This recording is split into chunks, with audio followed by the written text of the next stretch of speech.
nimekuwa humiliated. Hata wewe mwenyewe ukija Kilifi ni kama haunijui tena. Your Excellency, kuniahidi tena mimi kwamba nikufanyie campaign ndio uje unipe cabinet slot, wakati wewe leo ni rais na mimi nimepitia yote yaliyo magumu katika serikali yako bila hata usaidizi. Good afternoon everyone, welcome back again to Kenya Netizen News, and the breaking news right now is that the former CS Aisha Jumwa ameweza quit from UDA officially. Ameweza kusema kwamba ana eye for Kilifi governor seat, hawezi kuwa tena mtumishi wa rais tena, hawezi taka kuwa anatumika na rais William Ruto tena. Anataka kufocus na maisha yake, afocus na politics zake, na aweze kuwania kiti cha ugavana cha Kilifi pale Coast. Let us listen to what she had to say today during her press briefing today. Yeah. Na katika chopa yako nilibaki mimi na pilot Faruk Kibet na askari wako ambaye ni bodyguard. Wakati huo nilikuwa nazunguka na wewe kila mahali katika taifa hili. Na leo Your Excellency unaniofa mimi baada ya kushinda 10 a cabinet slot. Na leo kwani wewe ni nani? Wewe ni rais katika taifa hili ambaye nilikupenda nikakufanyia kampeni na nikakubeba peke yangu kabla wale wanaosema wanakushawishi wewe kunisaliti mimi. Kwa hivyo leo wewe ni rais, mimi hata kazi ya kufegia katika serikali yako sina.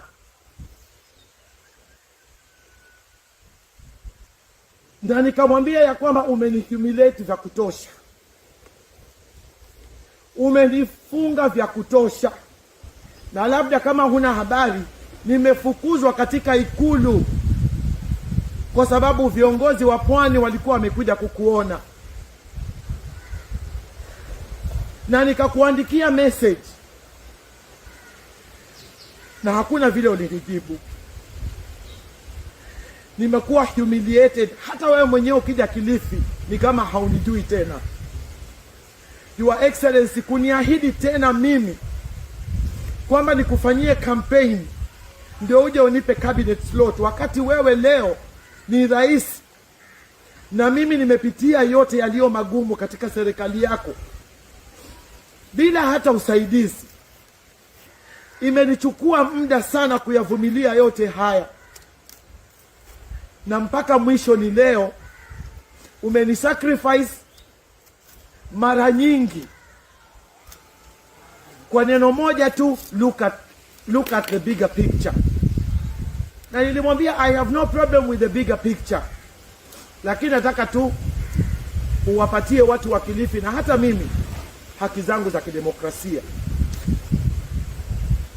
Kwa hivyo imenichukua muda sana, na imefika wakati, kwa sababu nimeweka ahadi kwa watu wa Kilifi ya kwamba mimi Aisha sitawa betray, sitawa disappoint, and I will never let them down. Nataka niwape nafasi watu wa Kilifi waende wakafanye maamuzi ya kunichagua, ama wakafanya maamuzi yao ya haki ya kidemokrasia katika debe kuchagua viongozi wao. Na mimi nataka niwaahidi kutoka leo, kama nilivyosema,